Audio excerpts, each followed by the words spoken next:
You're the lucky one, Mrs. Lane. Look, Commander Lane just finished drills, and he's already back with breakfast. You don't even have to cook. Lily Ward, who was washing clothes with me, teased with a smile. I looked at the man walking toward us and froze. I had actually gone back 30 years, to the 3rd year of my marriage to Ethan Lane. That was also the year I gave birth to my little boy, who died before I ever even saw his face. Because of a massive postpartum hemorrhage, I could never get pregnant again. In those days, when carrying on the family line mattered more than anything, Ethan not only withstood the pressure and refused to divorce me, he treated me even better than before. Late at night, when the world was quiet and our feelings ran deep, he would kiss my eyelids softly and hold me tightly, as if I were a treasure. Until the moment before I died, I often felt blessed to have married Ethan. After I died, because I missed him too much, my soul lingered in our home and wouldn't disperse. And I ended up seeing how my previous life had become a joke. Less than a month after my death, Ethan made a grand show of marrying his comrade's widow, Maya White. The bright red couplets blazed with lines like 30 years of parting, like scattered swallows. Fine letters can't capture the song of longing, 100 years of true-hearted vows. The red candles and the hazy, dreamlike scenes stabbed at my eyes. At the wedding, Ethan declared to Maya with deep feeling, "Your eyes are as clear as when you were a girl. In the days to come, I'll repay double what I couldn't give you and your son before." He vowed to love Maya, steadfast until death. So the happiness I'd believed in was nothing but a joke. So this was what taking care of a comrade's widow meant. Just as I was drowning in regret over my own blindness, Ethan put on a show of visiting my grave and then said something that made me want to kill him. When I was hemorrhaging and my life hung by a thread, he took my newborn son and handed him to Maya, simply because her little boy had just died of a fever, and he was afraid she couldn't accept it. He never once considered how in that era, a woman who couldn't bear children would be looked down upon, or how I blamed myself for 30 whole years. Never able to make peace even at death. My little boy, not knowing the truth, called another woman mom for 30 years. What are you spacing out for? You're about to tear the clothes. Commander Lane is waiting on you. Hurry up and wash. Lily gave me a push. I snapped my head up and saw Ethan coming over with a lunch pail smiling. "Joan, are you done washing?" He asked gently. I picked up breakfast at the mess hall. "Let's go home and eat together." In my last life, he was like this too, using that gentleness to blind me for a lifetime. "No, thanks." I hadn't finished refusing when a girl's voice from afar cut me off. I looked over and saw a figure in a dress, the only person in the whole family compound who dressed like that, Maya White. "Ethan, the flower trellis at my place collapsed. Can you come take a look?" Ethan, who'd been standing casually, went taut all over. He set the lunch pail to the side and ran straight to her without even saying a word to me. In my previous life, things like this happened countless times. Sometimes I couldn't stand it and complained. He never argued. He just gave me a cold look and say, I couldn't even tolerate a comrade's widow, that a military wife shouldn't be like that. Then he'd stop coming home and sleep at the office instead, until I admitted I was wrong and apologized. Looking back now, I suppose I had it coming. Fortunately, heaven gave me another chance. In this life, I won't let myself become a joke. I want to see whether, without me in the middle, they can truly be devoted until death. As for me, I only want my baby. He's just 3 months old. There's still time for everything. I have 2 things to do now. Find proof that my little boy is my son, and find a job so that after I divorce Ethan, I can support the 2 of us. With that in mind, I dropped the freshly washed clothes. "Lily, please take these back for me." "I've got something to do," I said, and took off running, ignoring her shouting behind me. I wandered the hospital like a headless fly for ages before I finally found a doctor. It turns out there's an advanced technique now. If I can get a strand of the child's hair and compare it with mine, they can tell whether we're mother and son. The military district hospital didn't have that test yet. If I wanted to do it, they'd have to help send the samples to a big city, and the round trip would take at least a month or so. When I heard that, I nearly jumped for joy. I'd already missed 30 years. What was a little waiting now? Baby, hang on for mama a bit longer. With that weight finally lifted off my chest, even my steps felt lighter. I started looking around the garrison for places that were hiring. To solve employment for locals and military wives, the military district had partnered with quite a few factories and shops. Sure enough, before long I saw several postings. I stopped in front of the textile mill. In my last life, I'd almost gotten in there, but Ethan said he didn't want me working so hard outside and didn't want to come home to a cold stove, so I gave up that hard one chance and spent a lifetime cooking at home. The thought stabbed my chest like needles. This is the last time, I told myself. The Joan who lived for Ethan Lane is buried with my past life. As soon as I walked into the office, I found a crowd asking about the recruitment details. Just like before, the mill was hiring people skilled in embroidery. The state was encouraging earning foreign exchange, and traditional handicrafts were exactly what foreigners loved. As it happened, my grandmother's family had been palace embroiderers, and as the only girl of my generation, she taught me everything she knew. But during those special years, I never dared show it. At most I mended clothes. Even now, Ethan didn't know I could embroider. I quickly learned the test: embroider a handkerchief. Each person could take one home and submit it in 3 days. The best piece would get the job. Sis-in-law, you're job hunting too. Will Commander Lane allow it? Someone asked. What's there to allow or not? I said. Chairman Mao said women hold up half the sky. I'm going to do my part for building the country. I ignored the sideways looks from the wives around me, squeezed into the crowd to grab a handkerchief, and filled out the application. For the next 3 days, I embroidered day and night, ignoring everything at home. This mattered too much to me. When I finished, I turned in the piece with a thudding heart. Seeing how the factory director couldn't put it down, I knew I was in. Sure enough, when the mill posted the rankings, my name was first on the red notice. My eyes nearly filled with tears. I had finally gotten my ticket to a new life. The next morning, the sunshine felt especially bright, as if celebrating what was to come. To make a good impression, I got up early and spruced myself up from head to toe. I walked into the director's office beaming, only to see Ethan there with Maya White beside him in a pink dress. The two of them were smiling as they thanked the director. The director froze when he saw me. Comrade Joan, didn't you say you couldn't report because of health reasons?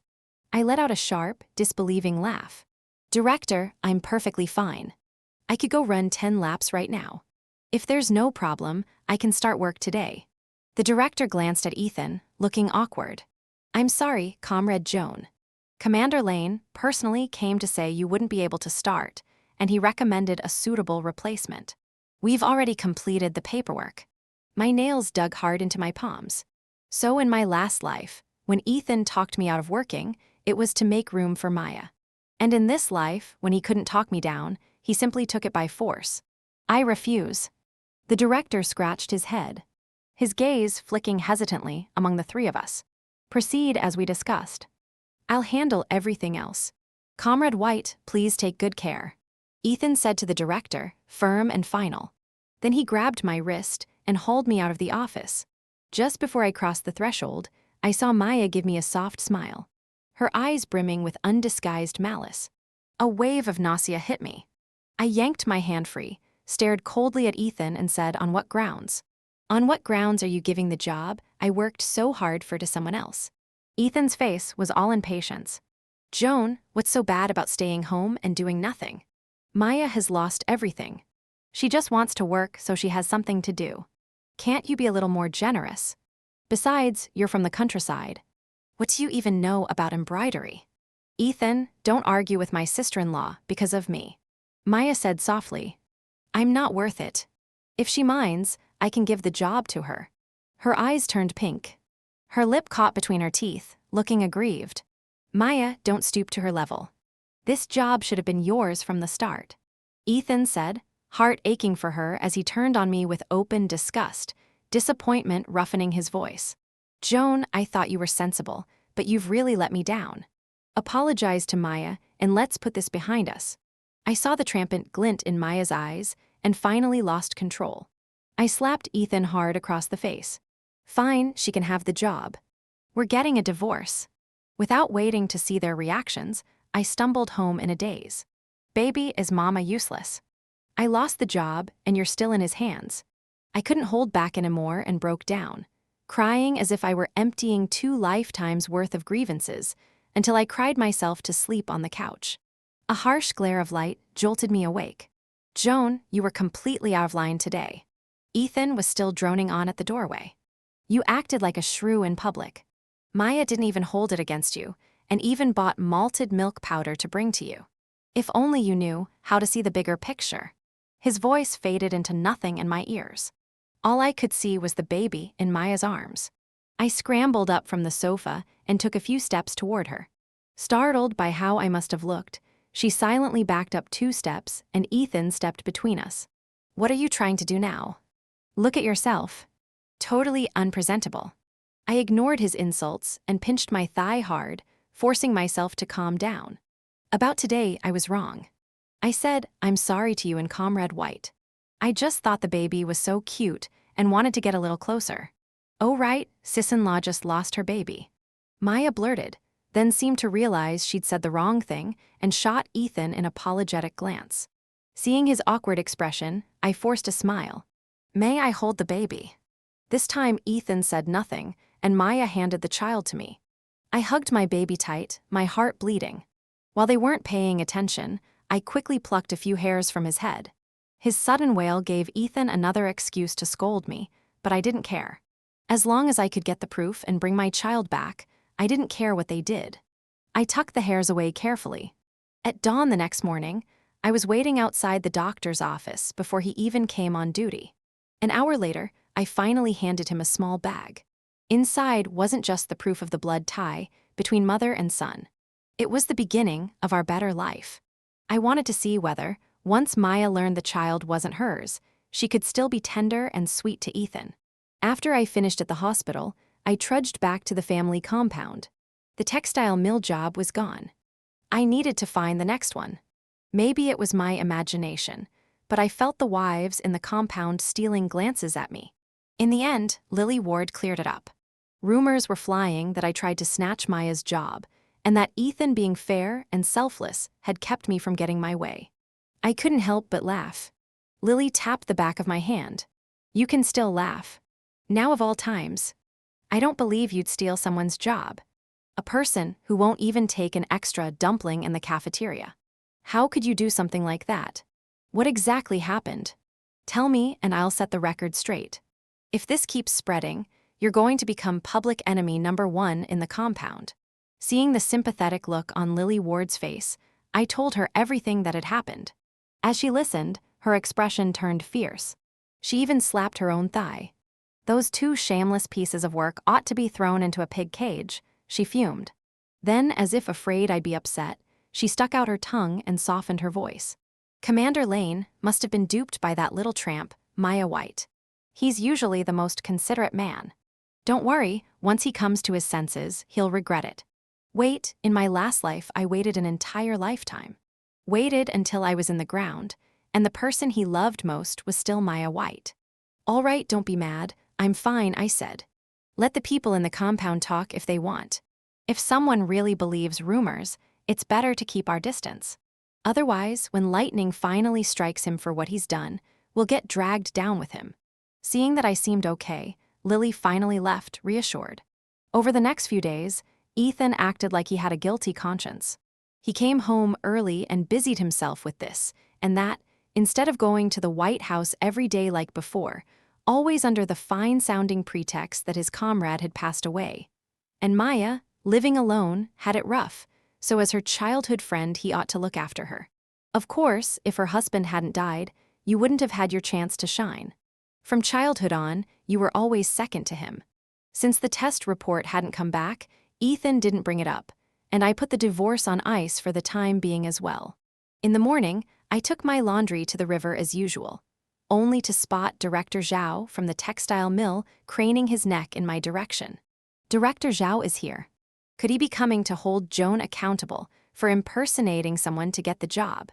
Right after such a scandal, how does she even have the nerve to stay in the compound? Commander Lane and Comrade White are just too kind." The wives whispered. I sat down my washing bat, shut out the noise, dried my hands, and walked straight up to Director Zhao. "Can I help you?" "Comrade Joan, I finally found you, he said. About last time, I'm really sorry. You fairly earned first place, but well, I've got to hand it to your Comrade Lane, such high awareness.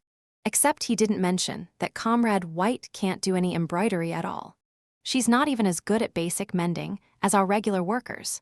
Tell me, am I hiring an embroiderer or inviting an ancestor to lord over us?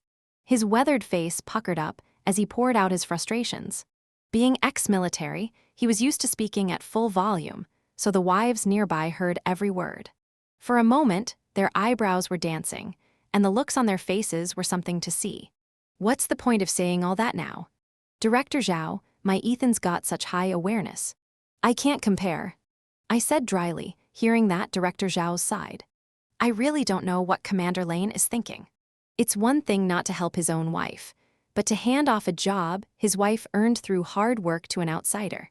Maybe he's highly aware, but I'm the one paying the price. How else would he think? True love above all. Then he suddenly smacked his forehead. I'm here on real business and got carried away complaining. I snapped my head up, eyes bright. What business, Director Zhao? Please just say it. He chuckled. You're a fiery one. I like that. Since Maya White isn't up to the task, here's the situation. We've taken a foreign exchange order from France to embroider a P&E panel. A veteran embroiderer can't see well, and her hand is injured. I'm at my wit's end. Will you take the order and help me out of this bind? We can't give you a staff position, but I'll give you 70% of the profit, and the factory will supply all materials. Seeing I didn't react, he grimaced like it hurt to offer so much and added, and this is your chance to prove yourself. Once this piece is finished, no one will dare gossip in front of you again. He raised his voice on purpose and glanced around at the wives. Looking at the funny little old man putting on a show, I couldn't help smiling. Other than Lily Ward, this was the second person who had stepped up to defend me against the gossip and explain the truth. As for my good husband, it never even crossed his mind to speak up for me. If anything, he seemed eager to hand every bit of honor to Maya White and leave me to take all the blame. Fine. All right, I'll take the job, I told Director Zhao. Then don't waste time. Let's head to the factory now to get the materials. This order has to be delivered in 15 days, he said. My vision went dark for a moment. 15 days meant I'd have to work without sleep. Seeing my troubled expression, Director Zhao gave a sheepish smile. 70% of the profit, and with the current price for embroidery, especially since this was an export order for France, it was possible that this one job could cover all Maya and my baby's living expenses for years. No matter what, I had to seize this chance. Once the embroidery was delivered and the money was in my hands, the test results should also be ready. Then I could divorce Ethan Lane and take my baby far, far away from them. I was still picturing that better life as I headed to the supply store, because the factory was missing one color of embroidery thread I absolutely needed for the peony piece. Luckily, my grandmother hadn't just taught me embroidery skills. She'd also taught me how to choose and prepare materials. But I hadn't expected to run into Ethan and Maya there. She was dressed in a pale yellow dress with little leather shoes, looking prim and dainty. Ethan was holding a pink dress up against her, the two of them exchanging little smiles. I couldn't hear what he said, but she gave his arm a playful tap, drawing a fond smile from him. No wonder his allowance was always stretched to the breaking point. As a commander, we lived worse than some of his squad leaders. So this was where all the money went. I hadn't intended to bother them. I bought my things and was ready to leave, but Maya spotted me. Her pale face showed a flicker of panic. Sis-in-law, don't misunderstand. Ethan just came with me to buy some daily necessities. I had too much to carry alone. It's fine, buy more. I said lightly, the baby's growing, so he'll need plenty of things. Oh, and I still have Ethan's allowance from last month. I pulled the cash from my pocket and set it in front of the clerk, then picked out several cute little outfits and toys, ignoring their odd expressions. I'd buy the best for my baby. If I didn't spend Ethan's money, it would just go to waste anyway. Here's something else. Ethan said, moved, as he reached to take my hand while the clerk packed up the bags. Maya's smile froze, her face falling. Forcing a brittle smile, she said, Ethan, why don't you walk around with your sister-in-law? I've bought everything for the baby, so I'll head back first. Without even glancing at me, she turned and left. Seeing his beloved's pale face, Ethan's heart ached. Be careful on your way back. Maya's caring too much. I'll walk her home, he said quickly before hurrying after her. Watching him go, I felt nothing. I took my things home, a hard battle lay ahead. For the next 15 days, I threw myself into the perineum embroidery, working day and night, dosing off for a few minutes when I couldn't keep my eyes open, eating a bite of bread when I was hungry. After a week of coming home to a cold stove, Ethan finally couldn't take it. I thought you'd changed, but you're still so petty, he said. Joan, do you really have to compete with Maya over embroidery? What I'm doing has nothing to do with Maya. Or are you planning to give this piece to her too? I asked casually, but the flicker of embarrassment on his face surprised me. After a long pause, he muttered, Don't talk nonsense. I'm just sick of eating at the mess hall every day and needed to vent. Forget it, I won't argue with you. Go ahead and embroider. I want to see what kind of work a country girl like you can produce. Then he turned and left. This step's just a little unsteady. At last, after days and nights of effort, the perineum embroidery was finished. I checked it over, no serious flaws. Tomorrow, I could hand it to Director Zhao. Looking at the waistband of my pants, now inexplicably looser by an inch, I gave a helpless little laugh. I'd been thin to begin with. Now, I really look like a walking skeleton. Thinking about it, I drifted off to sleep just like that. Taste completed. I slept more soundly than I had in a long time, not waking until the sun was high. After washing up, I got ready to take the wrapped embroidery to Director Zhao. But it wasn't where I'd left it. Maybe I'd been so tired yesterday that I'd put it in the wrong place. I turned the house upside down, even found a few odds and ends. I'd long forgotten that the embroidery was nowhere to be found. Impossible. There was no way it wasn't here. Something had to be wrong. I'd paced the house in circles, my mind turning, and then it hit me. A wave of cold dread ran through me, but there was no time to be upset. I could only run straight for the textile mill. Oh, Joan, you're here. Let me see your embroidery. Director Zhao called out cheerfully. Just in time, Comrade White also submitted a peony piece.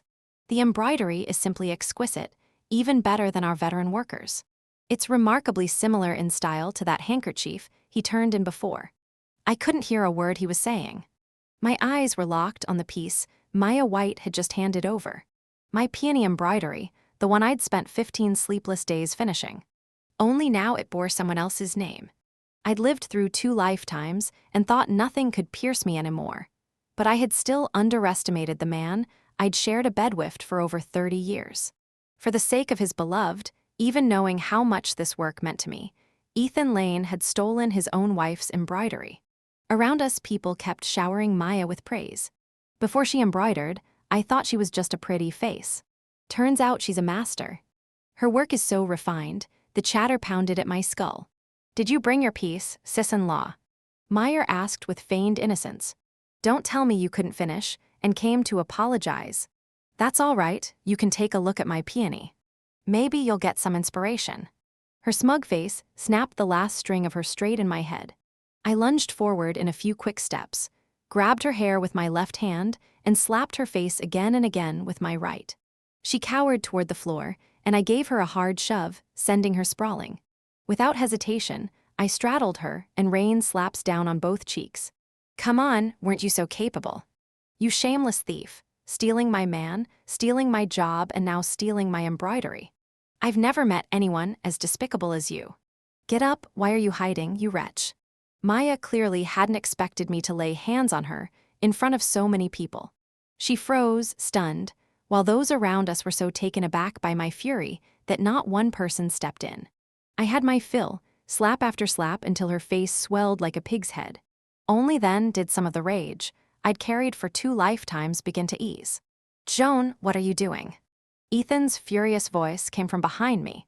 He rushed forward, grabbed my collar, and yanked me off Maya without caring if he was choking me. I thought that even though you're from the countryside, at least you had some sense. I didn't expect you to brawl in public like a shrew. You've really let me down. Ethan, I don't know how I offended my sister-in-law. She just came at me and started hitting me. It hurt so much. Maya whimpered, tugging on Ethan's sleeve, her face full of grievance. Normally, her delicate act might have been endearing, but with her cheeks swollen like a pig's head, the performance was almost comical.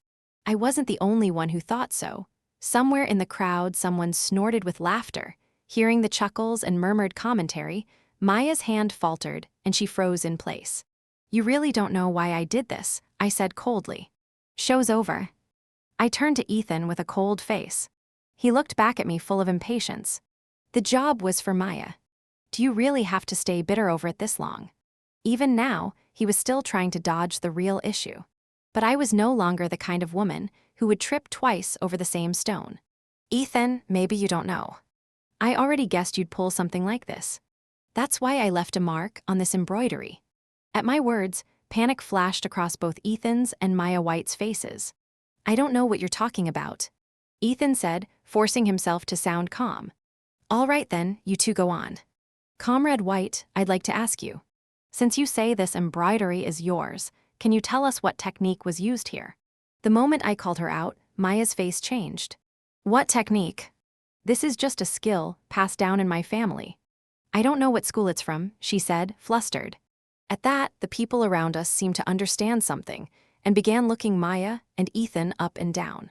Everyone here at the textile mill knew embroidery was all about lineage and teaching. If you didn't even know which school your work came from, it was like eating bread without knowing what flour it was made from. Not giving them a chance to wriggle out, I continued, "Maybe you don't know. My family has been doing embroidery for generations, and we have a special technique for leaving a hidden mark in our work. Unless you're one of us, you'd never see it." Without looking at their darkened faces, I stepped forward and pointed out the mark I'd left. The onlookers crowded in to check. And sure enough, it was there. Faces turned toward the pair, now filled with open contempt. Director Zhao's expression was black as ink. "I thought I'd wronged you before and even planned to apologize. Never expected you'd steal someone else's work. I can't afford to keep someone like you. Get out today. And Commander Lane, I used to respect you as a man, so I listened to you.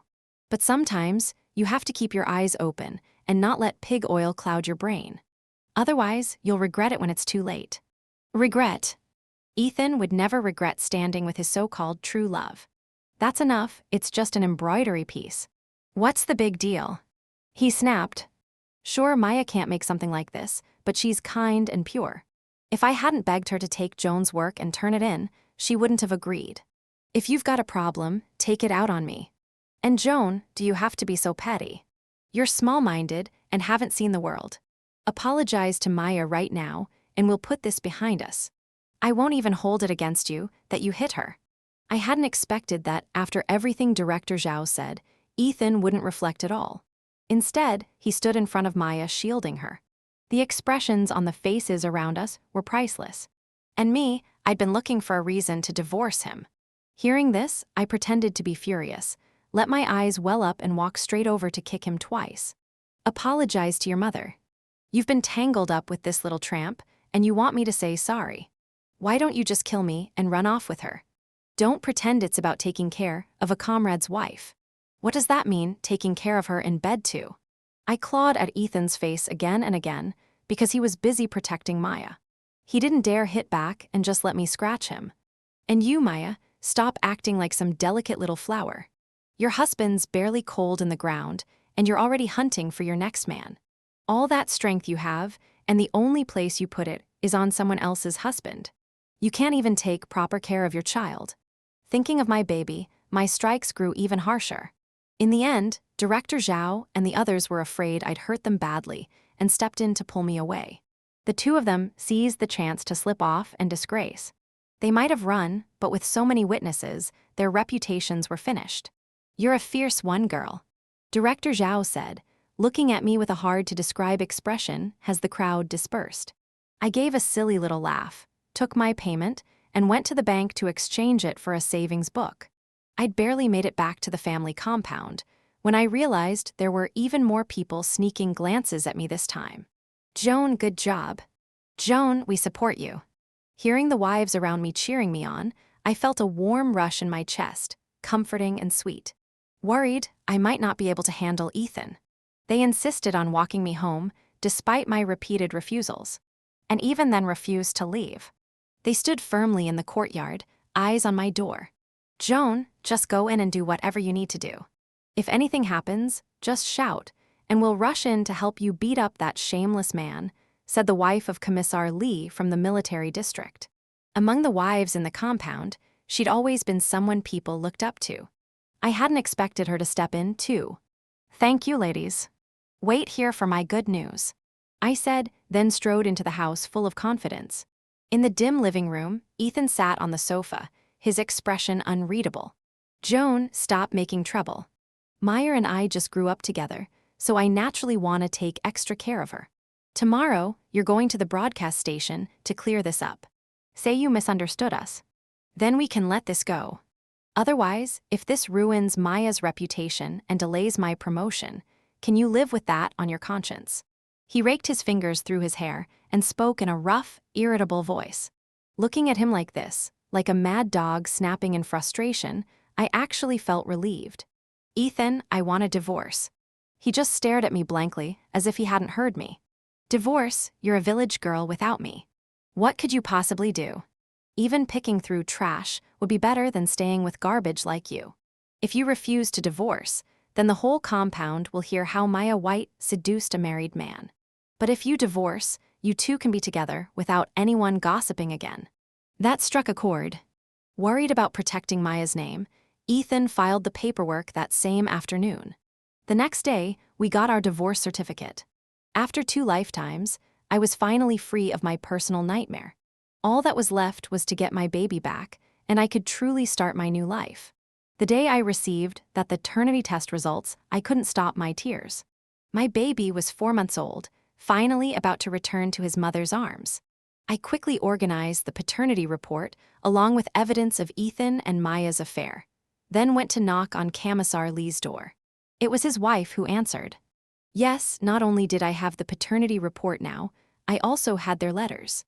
Full of words so explicit, I almost couldn't bear to read them, and to think I only found them because they'd taken my embroidery, forcing me to search through the house.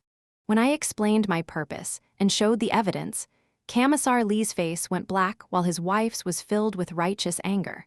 She muttered under her breath, "Old Lee, you can't let people like that stay and ruin the atmosphere of our unit, 2 rotten rats like them. If you don't punish them hard, it'll chill the hearts of all us military wives in the rear. How are we supposed to know you're not all in it together?" Commissar Lee gave a helpless smile. "Don't worry, Comrade Joan.